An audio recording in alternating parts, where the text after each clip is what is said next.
Pop stars, DJs, and werewolves, oh my. Taylor Swift has had many famous and infamous relationships, and many of her former partners have shared their thoughts on the singer.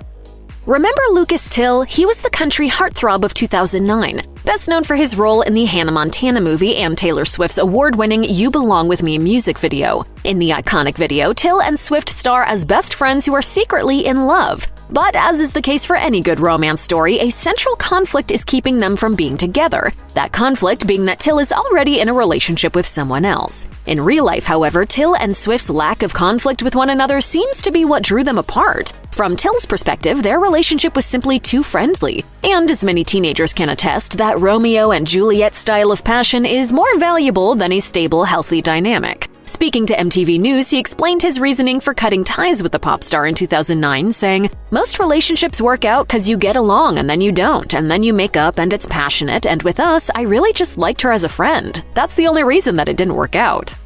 Back in 2008, you couldn't stumble upon a single teeny bopper magazine without seeing either Joe Jonas or Taylor Swift plastered to the cover. So when word spread that the country pop star and the member of the Jonas Brothers were in a romantic relationship, it felt as though two worlds were colliding. The high-profile duo only dated for a handful of months back in 2008, but despite the short-lived nature of the romance, their breakup ended up becoming headline-worthy news. Shortly after their split, Swift famously admitted on the Ellen DeGeneres show that Jonas dumped her over the phone. If it wasn't already bad enough that the sucker singer couldn't even end the relationship in person, Swift reported that the phone call lasted less than 30 seconds. Although it wasn't the kindest way to end things, Swift admits that her ex-beau didn't deserve the public shame that she thrust upon him following the split. Not only did she call him out on Ellen, but she also wrote the song Forever and Always about the breakup, painting Jonas in a bad light. A full decade later, Swift appeared on Ellen again and admitted that she regrets the way she handled the breakup. Around that time, Jonas also solidified that the pair were on good terms in an interview with Entertainment Tonight. I've moved on. I'm sure Taylor's moved on, and it feels nice, and we're all friends. It's all good. Middle schoolers across the nation rightfully lost their minds in 2009 when Taylor Lautner and Taylor Swift became an official couple. Hearts melted at the thought of the Twilight heartthrob and the You Belong With Me singer becoming a romantic pair, and it wasn't just because they share the same first name.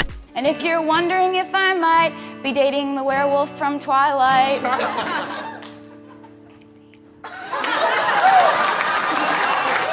The pair got close while playing a couple in the 2010 rom-com Valentine's Day, but their chemistry in the film clearly continued off-screen as well. Not long after shooting wrapped up, the two famous Taylors started dating. According to Swift's recollection of things, the Twilight star was more smitten with her than vice versa. She came out with the song Back to December in 2009, which had lyrics that the whole world speculated were about her former co-star. The track features a public apology, which many believe is Swift admitting she took Lautner for granted. In 2016, Lautner confirmed during a Scream Queens press tour that the song is, in fact, about him. However, it looks as though the chain is no longer on his door because he looks back at his time with Swift fondly. He assured fans he bears the singer no ill will for releasing the track and even called the song beautiful. John Mayer and Taylor Swift were romantically linked when the Lover singer was only 19 years old. In Swift's song Dear John, which is allegedly written about Mayer, she doesn't paint him in the best light. In fact, she depicts the musician as a tumultuous boyfriend who took advantage of the fact that she was significantly younger than him. Mayer was 32 at the time, making him 13 years her senior. While most of Swift's songs are a lot more ambiguous regarding who she's singing about, Dear John literally uses her ex's name in the title. The song also features accusatory lyrics, which led many fans to assume it was about Mayer. In one verse, Swift sings, "Dear John, I see it all now that you're gone. Don't you think I was too young to be messed with?" Unlike Taylor Lautner, who found Swift's breakup song about him to be beautiful, Mayer had a completely different reaction to his ex writing lyrics about him. The Neon singer told Rolling Stone in 2012, "It made me feel terrible because I didn't deserve it, and I never did anything to deserve that." Unlike many of Swift's other relationships, the drama between her and Mayer refuses to die down. According to a 2021 Paper Magazine article, Mayer was still receiving regular death threats from Swift's diehard fans. While Swift has sung about many of her former partners, it's arguable that her most passionate and heartfelt songs are dedicated to Jake Gyllenhaal, whom she dated in the fall of 2010. Her songs All Too Well and We Are Never Getting Back Together off the Red album are allegedly written about Gyllenhaal, and they don't exactly paint him in the best light. Despite his portrayal in her music, Gyllenhaal still spoke highly of Swift long after their breakup, praising her beauty on The Howard Stern Show in 2015. However, things didn't end there for the Swift-Gyllenhaal saga. In 2022, when Swift released the album Red, Taylor's version. With new versions of her songs about Gyllenhaal out in the world, a lot of the artist's fans were quick to attack the actor for breaking Swift's heart all those years ago. In an interview with Esquire, Gyllenhaal commented on the whole situation. He said that although Swift has the right to artistic expression and that she can sing about whatever she wants, he also believes she has a responsibility to ensure her fans do not attack him online. As he told the magazine in 2022, there's anger and divisiveness, and it's literally life-threatening in the extreme. Tom Hiddleston and Taylor Swift had a brief romance in 2015. Although they only dated for approximately 3 months, the Avengers star seemed entirely smitten with Swift. He was even caught wearing a bejeweled I Heart TS shirt while with his former partner, proclaiming his love for the whole world to see. Despite Swift being the one to break Hiddleston's heart by calling it quits, the low-key actor has nothing but kind things to say about his ex. When he was interviewed by GQ in 2017, he gushed about Swift, saying, "Taylor is an amazing woman. She's generous and kind and lovely, and we have the best time." Unlike some of Swift's other exes, though, Hiddleston has said little about the relationship aside from the fact that it existed. You can't call yourself an actor without the audience. And my private life is private. Yeah. Choosing to keep his romantic life fairly private and objective. The song that Swift had allegedly written about the Marvel actor is her hit Getaway Car from the album Reputation.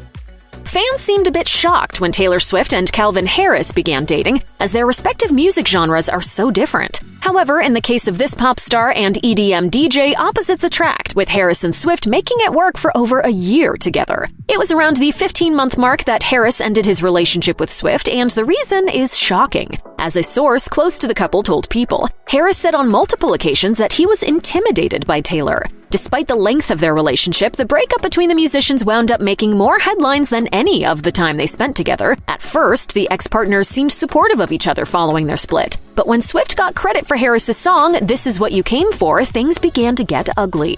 In 2016, Harris blasted Swift and her team for allegedly lying about the fact that she wrote and produced the song. In a now-deleted tweet, Harris accused Swift's party of deliberately trying to make him look bad with these assertions, though TMZ claims that Swift had in fact co-written the song with her former beau.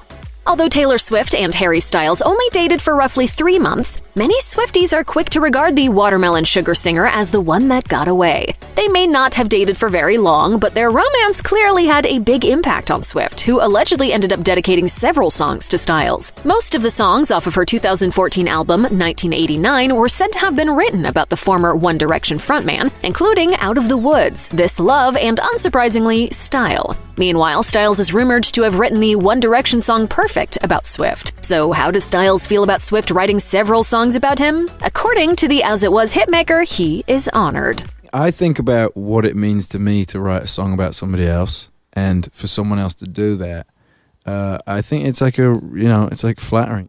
Taylor Swift met her longtime romantic partner, Joe Alwyn, at the 2016 Met Gala. However, she had yet to publicly end her relationship with Harris at the time. In 2017, rumors of Swift and Alwyn's relationship started circulating, and sources said they'd been dating for a while. Swift made a point of keeping her relationship with the favorite actor out of the public eye. During an interview with British Vogue, Alwyn explained, "I'm aware people want to know about that side of things. I think we have been successfully very private, and that has now sunk in for people, but I really prefer to talk about work." However, fans got a glimpse of their love story based on some of Swift's songs that are believed to be written about him. Toward the beginning of their relationship, her album Reputation was released with songs like Gorgeous, Delicate, and King of My Heart, presumably about the Hollywood newcomer. She'd later put out songs such as Lover and Invisible String. Alwyn even tested out his own songwriting skills, collaborating with Swift on tunes like Exile, Betty, Champagne Problems, and Sweet Nothing under the pen name William Bowery. Despite keeping to themselves, these two seemed to enjoy a happy relationship, so fans were shocked when ET shared the news of Swift and Alwyn splitting in 2023. Just as in their time together, the stars have kept quiet about their breakup as of this writing. However, a source told CNN they simply grew apart and plan to remain friends.